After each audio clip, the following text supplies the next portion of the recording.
जुमाना, ध्यान रखो इस बात का और जान को समझाओ कि तुम्हारे करीब ना दिखे ज्यादा। आशिर को संभालना मुश्किल है, वो लड़के को बर्बाद कर देगा। इसलिए तो मैंने इनकार किया था फातिमा आपा। क्या? अरे कुछ नहीं। मेरी बात सुनो जुमाना, समझदारी दिखाओ।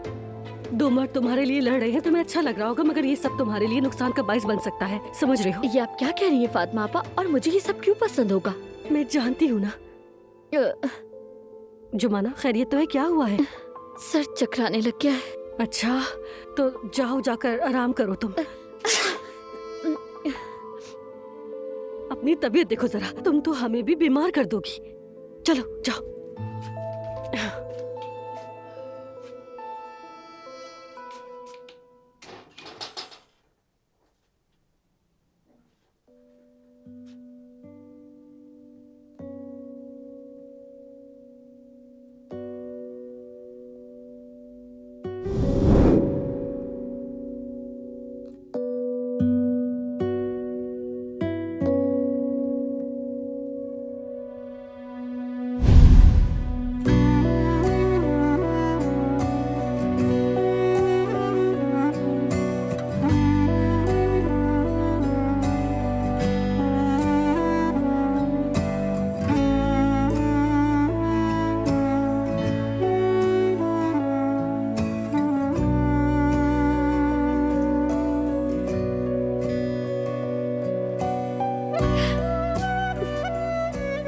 कौन जाने, शायद हो सकता है एक दिन फिर तुमसे मुलाकात हो।